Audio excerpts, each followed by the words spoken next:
तो जैसा 2020 का बताया वैसा ही ये जो परिवर्तन है ये वो 2020 का दूसरा तीसरा चरण होगा। ये पहला चरण जो है इसमें 2013 में हम बोल सकते हैं, क्योंकि 2013 में भी यही स्थिति बनी थी।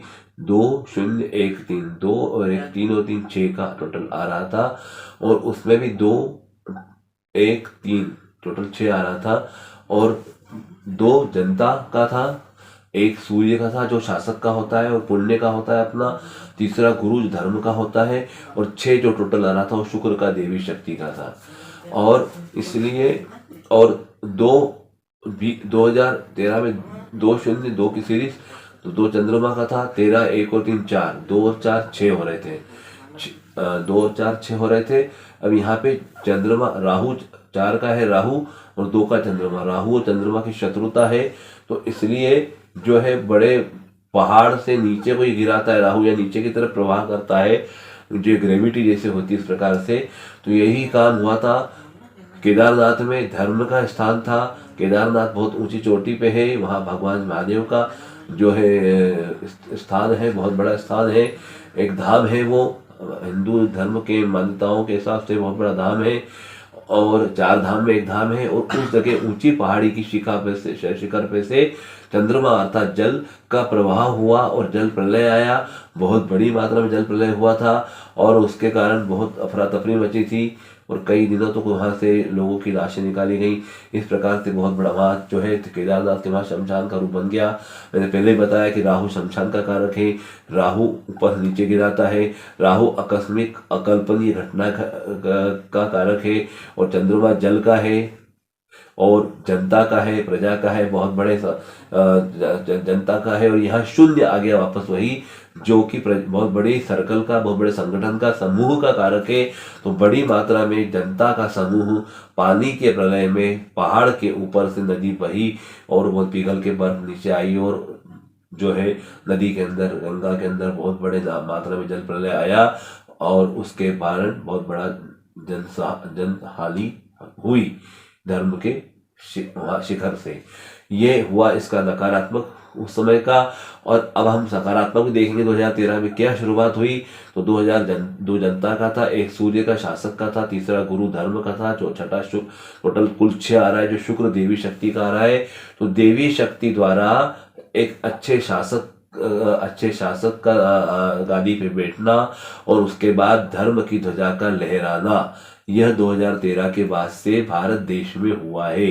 तो पहले बहुत बड़ा प्रलय आया, बहुत बड़ा तूफान आया, और उसके बाद जो है अच्छा परिवर्तन हमको देखने को मिला, जो कि पिछले कई सालों से हम 2013 के बाद से अब तक देखते आ रहे हैं। इसलिए इसमें हम 2013 क्या क्या लिख सकते हैं।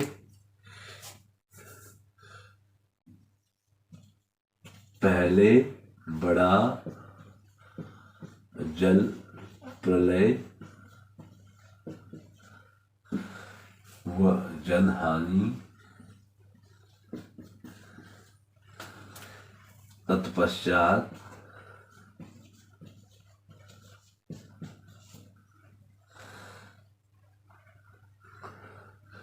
जनता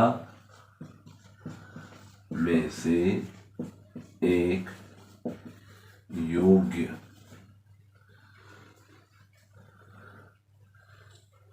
शासक का पद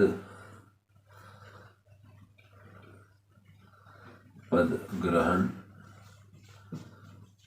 करना अपने पुण्यों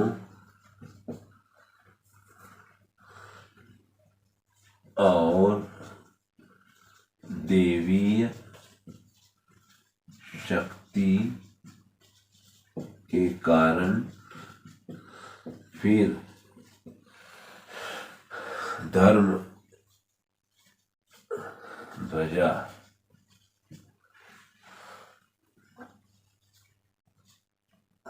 को पुनर्स्थापित करना। ये इसका फल था पहले बड़ा जल प्रलय व जनहानि, तत्पश्चात जनता में से एक नया योग्य शासक का पद ग्रहण करना अपने पुण्यों और देवी शक्ति के कारण, और फिर धर्म ध्वजा का पुनर्स्थापित करना जो 2013 के बाद हुआ था, जिसे हम सब ने आपने देखा और अभी तक देखते आ रहे हैं। और क्या क्या धर्म के लिए अच्छे कार्य हुए हैं, उससे कोई भी अछूता नहीं है, अनजाना नहीं है। तो ये 2013 में हुआ था। उसके बाद 2020 में भी हमने इस बात को लेकर के भविष्यवाणी की थी कि 2020 कैसे जाएगा। उस समय भी पुनर्वसु नक्षत्र था। 2020 में 9 तारीख जनवरी को हमारी लिंक देंगे, उसमें दिया हुआ है कि किस प्रकार से पुनर्स्थापन होगा और बड़ी मात्रा में होगा।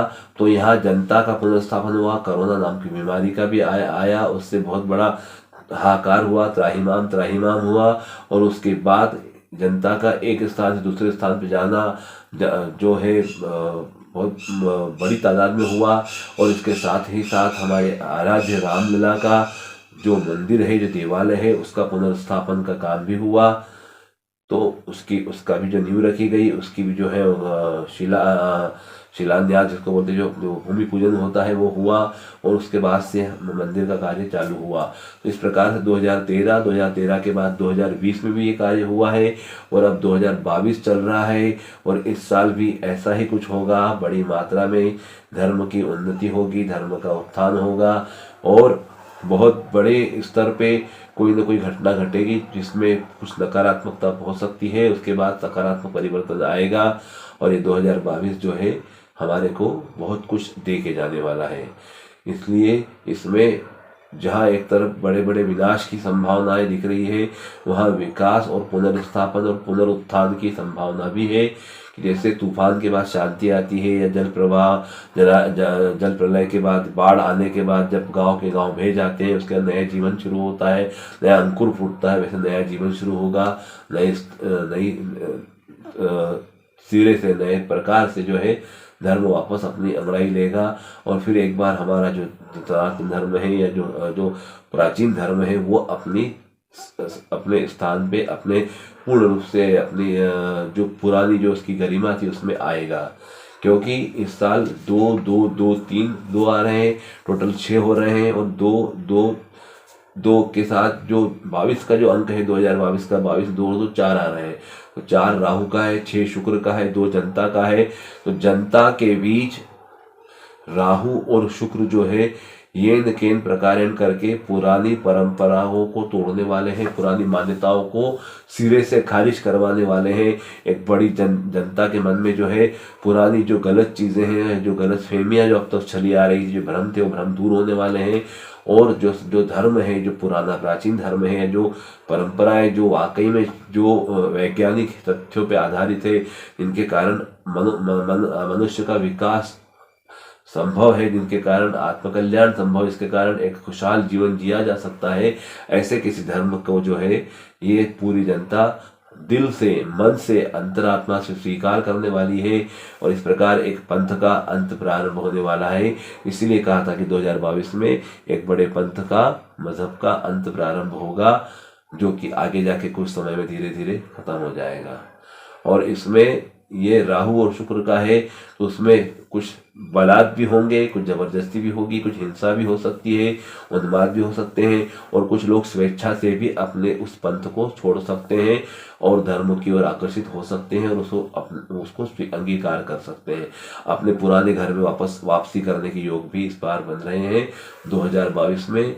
और इसको लेकर के, जल को लेकर के जो है जल प्रलय का, भूकंप का, पुराने सुप्त ज्वालामुखी को चैतन्य होने का, परमाणु बम के परीक्षण का, या परमाणु बम गलती से छूट जाए, या किसी प्रकार गलती से या भ्रम में या किसी प्रकार की जिद में, उन्माद में भी इसका परीक्षण हो जाए या छोड़ा जाए किसी के द्वारा, किसी देश में तनाव हो, युद्ध हो, परमाणु बम का प्रयोग हो सकता है इस प्रकार से। या उल्का पिंड या आकाशीय कोई शक्ति जो है उसका प्रहार भी पृथ्वी पर हो सकता है।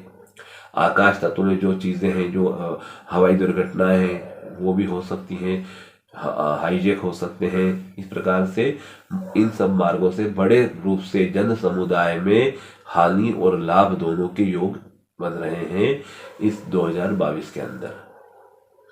तो इस प्रकार से 2022 बड़ा ही बदलावकारी, बड़ा ही परिवर्तनकारी रहेगा और बड़े तादाद में जो है ये आम जन को बदल के रख देगा, उनके विचार बदल देगा, उनकी जीवन शैली बदल देगा, उनके रहने के तौर तरीके बदल देगा, या हो सकता है कि पुरानी परंपराओं को वापस से इख्तियार कर ले, वापस से अपना ले, तो ये हो सकता है। और कहीं पूर्ण रूप से आधुनिक बनने के योग भी है कि कंप्यूटराइज पूरा हो जाए, पूरा रोबोटिक हो जाए, कहीं कोई शहर कोई देश जहाँ पूरा रोबोटिक पूरा काम हो जाए या पूरा मशीनरी पूरा काम हो जाए, तो ये भी संभावना है। एक प्रकार की मनुष्य के क्लोन बनने की, अलग अलग क्लोन बनने की, नई परीक्षण की भी संभावनाएं हैं।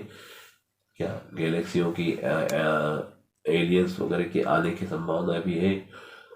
और इस प्रकार कोई नए ग्रह की खोज हो सकती है, उसकी संभावना है। कोई नया रॉकेट या कोई नई जो आप ऊपर अंतरिक्ष पहुंचाते हैं शोध करने के लिए, उसको भी प्रक्षेपण के भी जो है योग इसमें दिखाई देते हैं 2022 के अंदर। तो 2022 के पहले 2013 में जो बताया गया था ये ऐसा हुआ, 2020 में बताया गया था वह भी सब ऐसा ही हुआ है, और निश्चित तौर पे 2022 में भी ये सब घटनाएं घटेंगी। तो आज के लिए इतना ही।